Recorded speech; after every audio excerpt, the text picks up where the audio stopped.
Salut les pintouilleurs, bienvenue dans cette nouvelle vidéo Open the Box qui sera consacrée aujourd'hui à la V3 de Dead Zone et plus particulièrement au starter set pour 2 joueurs. Avant de commencer, un immense merci à Mantic qui m'a envoyé cette très belle boîte pour que je puisse enfin vous parler de Dead Zone. Si vous suivez le Facebook Minisocle, mon blog et même ma chaîne YouTube depuis longtemps, j'évoque Dead Zone depuis presque un an maintenant. J'ai découvert le jeu fin 2020 grâce à une excellente vidéo de Pierre et de ses fistons sur la chaîne des dingues de jeu que je vous mets d'ailleurs dans la description de cette vidéo. Ils ont fait 3 vidéos parce que voilà, c'était fin 2020, début 2021, Covid plus... Bon voilà, ça a été super compliqué pour me trouver une boîte, j'ai fini par en dénicher une. J'ai adoré le jeu, si j'ai adoré les figurines, je me suis dit que ça servait pas à grand chose de vous parler d'un produit qui vient de débarquer. Donc, on va se pencher enfin sur cette très jolie boîte.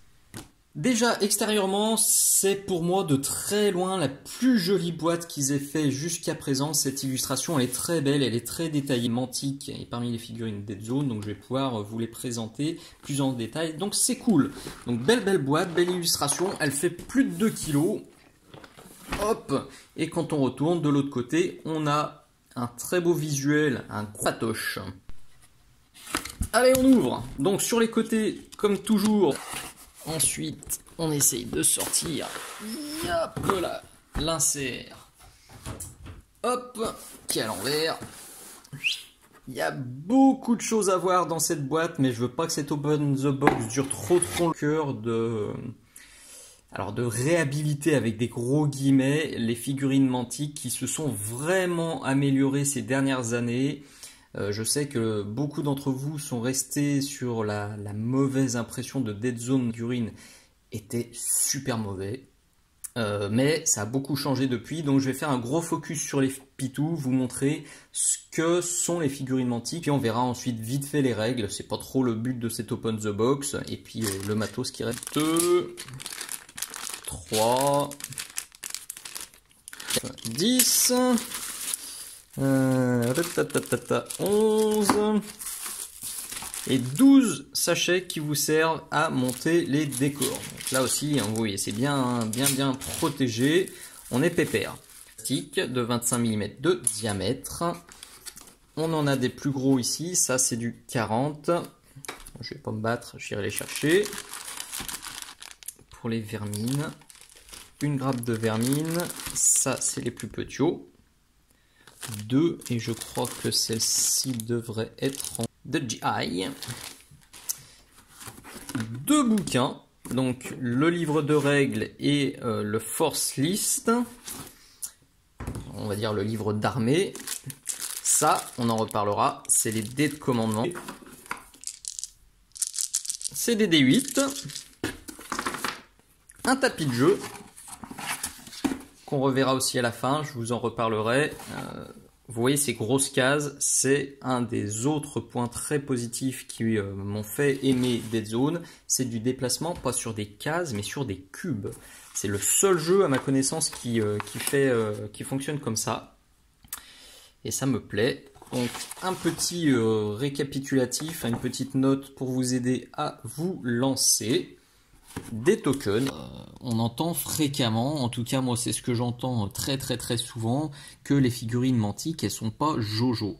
Alors je veux insister sur le fait que boîte Dead Zone V1, le KS avait bien fonctionné, le contenu était, le moulage était pas terrible, avec une ligne de moulage très souvent qui vous servent pas. N'hésitez surtout pas à me contacter parce que j'en cherche toujours plus pour me faire des tables. Soit si ces terrains ne vous servent pas. Donc là, on a plutôt des barricades. Ça, c'est une heure cassée. Parce qu'il arrive fréquemment qu'on manque un peu de connecteurs et sur certaines zones, ou celui-ci. Donc si on peut économiser des connecteurs si on est un peu short. Sinon, on peut bien sûr en racheter sur le site de Mantic. Allez, on va se pencher maintenant rapidement sur les 2 livres. Donc le livre de règles et le Force List. Un des gros points forts de cette 3e édition, de cette boîte de la 3e édition, tous les profils de toutes les factions jouables ont été regroupés dans un seul bouquin. Donc là, plus besoin de courir après les extensions ou les suppléments. Là, ils ont tout mis là. Dès le début, c'est une super idée. Donc là, belle initiative, j'applaudis, j'apprécie. Vous le voyez, c'est en anglais. Si vous me connaissez, vous savez que j'adore pas jouer en anglais, mais la situation entre Mantic et Mantic France, Victoria Games, qui étaient les distributeurs des jeux Mantic en France jusqu'à présent, c'est un peu flou, donc je ne sais pas du tout s'il y aura une version française et s'il y en a une, quand est-ce que ce sera. Donc je me force, ce sera en anglais, c'est de l'anglais qui est assez compréhensible quand on a un peu l'habitude des wargames, donc pas de panique. Donc on va commencer par le rulebook. Alors, qu'est-ce qui nous attend? Donc une intro. De quoi on a besoin? Les règles du jeu, donc de la page 9 à la page 26, donc vous voyez que c'est pas trop violent. Ça c'est les règles additionnelles, c'est un peu les règles experts en fait. Dès que vous savez jouer au jeu de base, il y a des règles pour aller un petit peu plus loin, donc ça je trouve ça cool, ça rend le jeu plus progressif, plus accessible. Keyword, items, playing games, des scénarios, cool. Du background, super cool. Et de la campagne, top. Bon, vous voyez, il y a pas mal de choses là aussi. Je vais faire vite. Bon, déjà, ce premier visuel, gros kiff. Tout ça, c'est du contenu de la boîte, hein, que ce soit les décors, ces petits éléments et les figurines. Donc, vous voyez ce que vous pouvez faire avec le contenu de cette boîte. C'est très beau. Donc, le matos, vous avez besoin de figurines, et forcément. Donc là, on vous présente ça, c'était les deux forces qui étaient dans la boîte V2. On a besoin de D8, on a besoin de dés de commandement, ça je vais vous en reparler. Les profils qui ont été modifiés, hein, là c'est plus exactement comme dans la V2. Bon, c'est pas des gros changements, on a des changements de nom, on a surtout des précisions. C'est un peu, je pense, le maître mot de cette troisième édition. Il précise plus les choses. Alors, parfois précision, c'est aussi complication. On va le voir un peu plus loin. Ok. Donc ça, les armes, les dice tests et les règles du jeu. N'hésitez pas, hein, si vous voulez voir plus, alors faites un arrêt sur image, sinon je vous mettrai aussi dans la description des vidéos qui vous présentent les règles du jeu plus en détail. Il y en a des très bonnes sur la chaîne de Mantic qui détaillent le mouvement, qui détaillent le tir, les dés, etc. C'est tout étape par étape, donc je vous mets ça dans la description. Donc la grosse force de ce jeu, on le voit dès cette illustration, ça se joue pas seulement sur des cases en 2D, mais sur des cubes. En fait, la figurine qui est là en bas, c'est comme si elle était dans tout cet espace-là. On est vraiment sur un volume en 3D. Donc la figurine est dans tout ce volume, dans tout ce cube 1. Celle-ci est dans tout le volume B. Celle-ci est dans tout le volume A. On va le voir plus loin. C'est très important pour les déplacements. Ça rend les déplacements faciles et c'est vraiment, pour moi, qui suis vraiment très casu et qui déteste mesurer les distances, c'est le gros point fort de ce jeu, c'est le déplacement dans les cubes. Alors ça, c'est un des changements sur la ligne de vue. Sur la V2, on était en ligne de vue réelle et ça me plaisait. Là, la vue et les couverts, c'est toujours les décors de la boîte, sont vraiment bien peints. Pour le coup, le détail du tour de jeu. Alors, un truc important, c'est les dés de commandement. Alors, je vais les sortir tout de suite, hop, parce qu'ils sont là. Vous voyez, ils sont ici. Au début de chaque tour, chaque joueur va lancer 3 dés de commandement de base, plus éventuellement des dés bonus. En fonction de son armée, en fonction de sa liste. Et ces dés de commandement, on va pouvoir les utiliser pour faire des actions supplémentaires, des actions spéciales. Alors pareil, je ne vais pas tout détailler, je vous laisse ça à l'écran. Ça peut être ajouter un dé de plus, un des tests que vous allez faire. Ça peut être une avance de plus, un shoot de plus, un ordre spécial.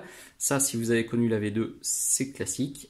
une nouveauté, et ça j'apprécie beaucoup, c'est que maintenant on va pouvoir utiliser ces dés de commandement pour refaire un test, pour relancer un test qui aurait foiré. Donc ça c'est nouveau, très bonne idée. Ça me plaît, parce que c'est déjà arrivé quand on faisait des parties, et ben on se retrouvait avec des dés de commandement qui n'avaient pas été utilisés voilà, parce que la situation, on n'avait pas de situation qui s'était présentée, donc on était embêtés.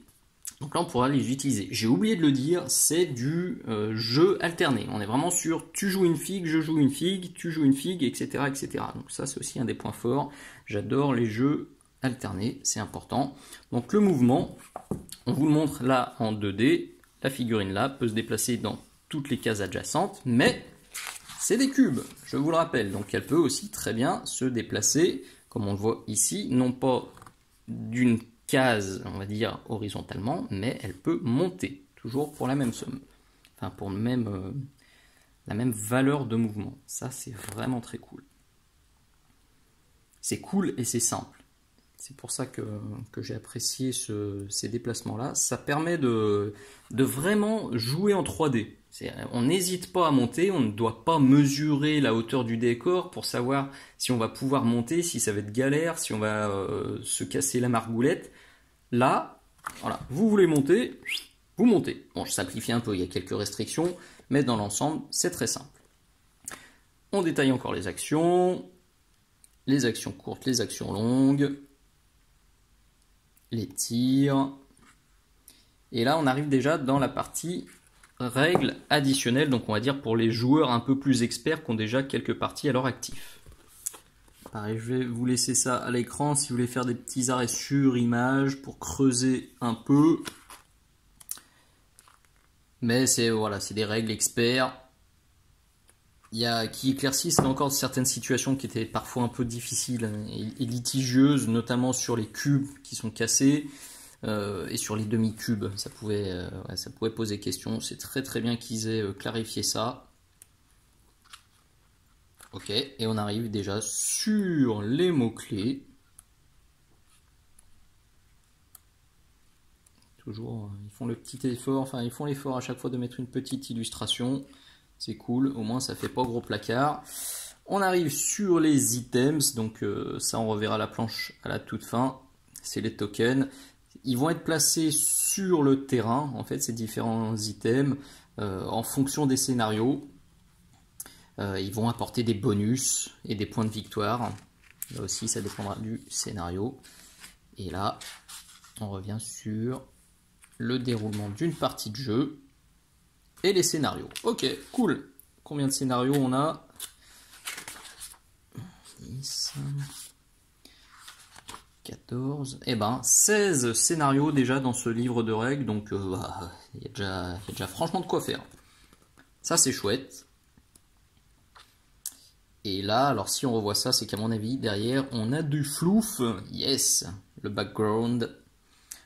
En gros, il y a un virus bien caca qui se balade dans la galaxie. Bon, alors, vu le contexte actuel, c'est rigolo.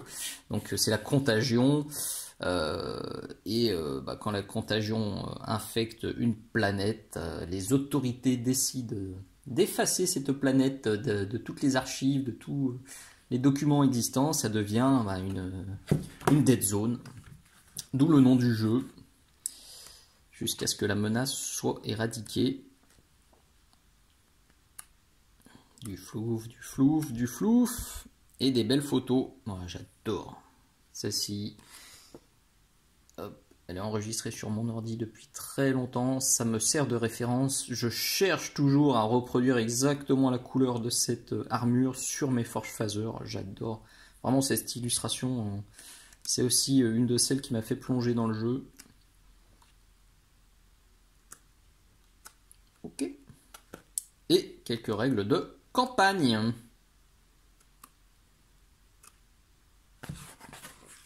Il est complet ce bouquin, franchement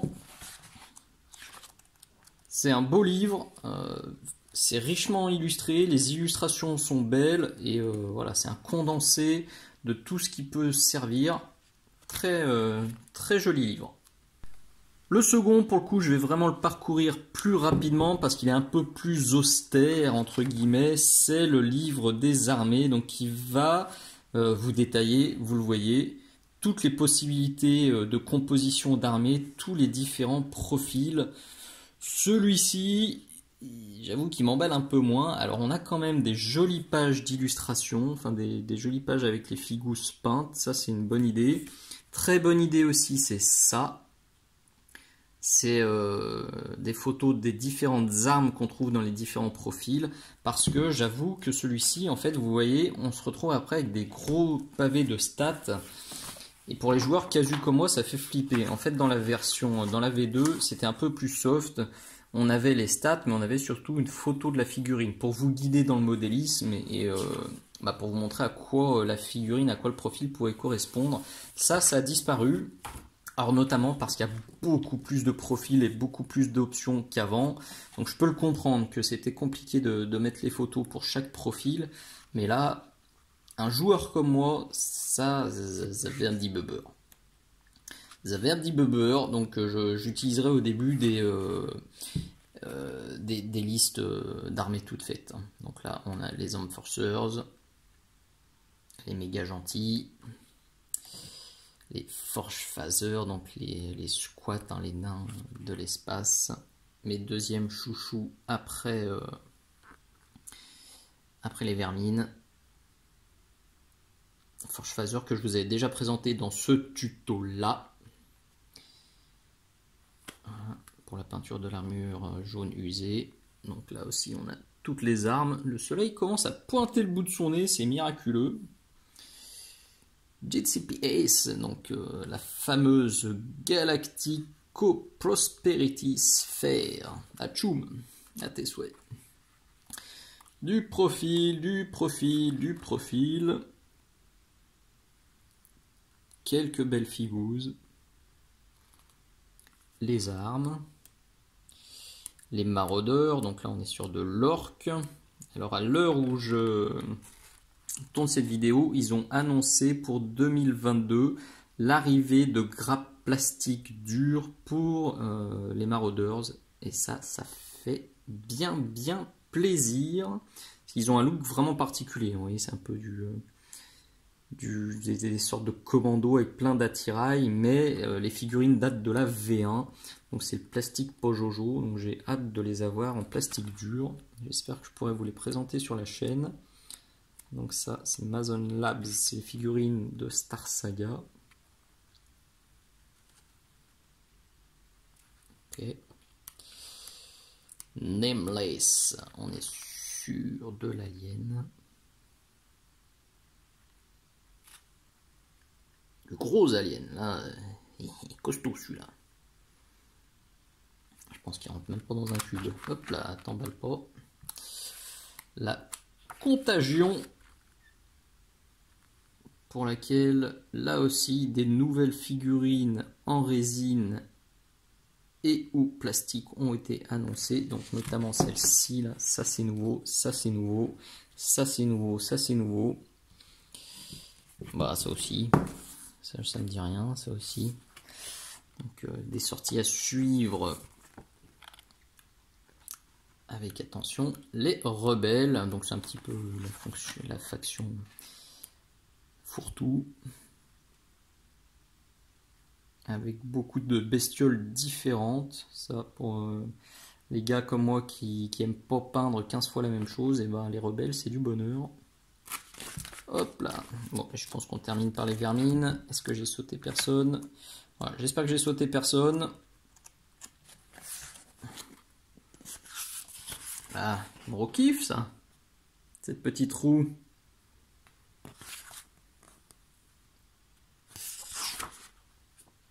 Ok, voilà, bon, joli bouquin, un peu plus austère, un peu moins engageant, mais je le redis, c'est une très bonne idée d'avoir tout regroupé, au moins vous avez votre bouquin, il en faut même qu'un seul pour jouer avec vos amis, puisque tout est regroupé là-dedans. On termine par les derniers éléments, donc ça, les dés de commandement, rien de bien particulier, c'est ce que je vous ai montré tout à l'heure. Donc ils vont pouvoir être utilisés en cours de partie pour faire des actions un peu inattendu pour vous sauver la peau des fesses. Les dés, ils sont là, les dés 8. Je pense que ça va être un peu short en quantité par contre pour jouer. Bon, ça j'en ai encore d'autres. Donc les fameux tokens avec les caisses. Là en fait les caisses qui sont les items qui sont placés face cachée sur le terrain. Et puis de l'autre côté vous découvrez ce que vous avez dedans. Ça je pense que c'est pour du blessé, activer les points de vie, les objectifs. C'est du carton bien épais. Ça se dépunch très facilement. RAS, jolie qualité. Qu'est-ce qu'on a d'autre? Je crois qu'on est au bout. Si, on a un autre tapis de jeu. Là aussi avec un bel effort, franchement, par rapport aux boîtes précédentes. Un gros effort sur le détail, sur les textures. Ce tapis, il est très beau. Il existe en néoprène. Je pense que je me le prendrai assez rapidement en néoprène parce que je préfère jouer sur les tapis néoprène. Petit aparté d'ailleurs, si vous avez le tapis couleur martienne en néoprène qui date de la boîte V1, et ça m'intéresse vachement s'il ne vous sert pas. N'hésitez pas à me contacter dans les commentaires ou via le blog. Tout est noté dans la description de la vidéo si vous voulez me joindre. Ouais, je cherche franchement ce tapis martien. Et alors fait nouveau aussi, le tapis cette fois il est recto verso. Très bonne idée, c'est un des points très intéressants aussi de cette nouvelle boîte. C'est que là ça vous propose un scénario découverte. On vous montre où placer les bâtiments, où placer les teams, et vous avez les profils qui sont mis directement sur le tour du tapis avec les vermines contre les GCPS. Vous avez les règles qui sont résumées. Vous avez plein d'aides et en gros et où on vous dit de jouer ces 3 figurines là par faction. Super idée, là aussi, ça vous permet de découvrir gentiment le jeu sur une toute petite aire de jeu, donc 1, 2, 3, 4, 5 cubes. J'ai oublié de le dire d'ailleurs, c'est un des points forts de ce jeu, c'est que ça se joue sur une petite surface de jeu, vous le voyez, le tapis, il rentre à l'écran là, il fait 60 cm par 60 cm. On a 1, 2, 3, 4, 5, 6, 7, 8 cubes qui font un peu plus de 7 cm de côté. Donc pas besoin d'avoir une énorme table à la maison pour jouer à Dead Zone. Une petite table suffit. C'est un des points forts aussi de ce jeu. C'est dynamique, ça se joue sur des petites surfaces. Les déplacements sont faciles. Pour les lignes de vue, c'est facile. Franchement, moi c'est tout ce qui me plaît. Et le matos de cette boîte V3 est très qualitatif, donc je pense que c'est une chouette boîte pour découvrir ce jeu.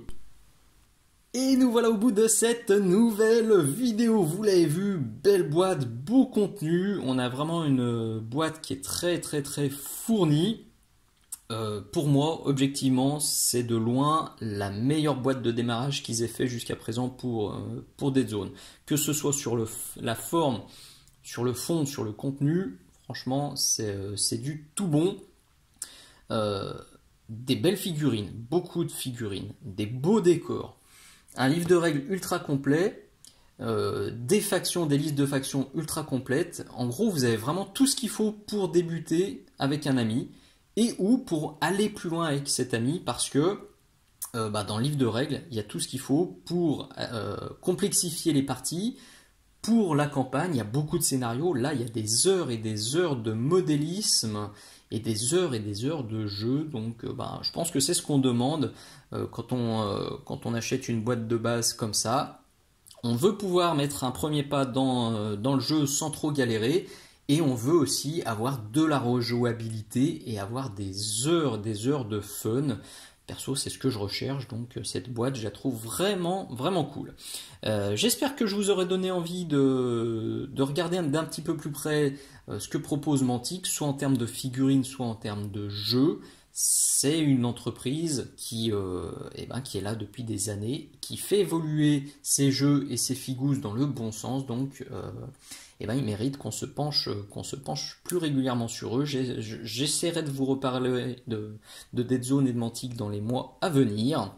Et si vous voulez aller plus loin, Je le redis, je mets plein de liens utiles dans la description de cette vidéo, donc pensez à y jeter un petit coup d'œil. Merci d'être allé jusqu'au bout de cette vidéo et je vous dis à très bientôt. Ciao ciao!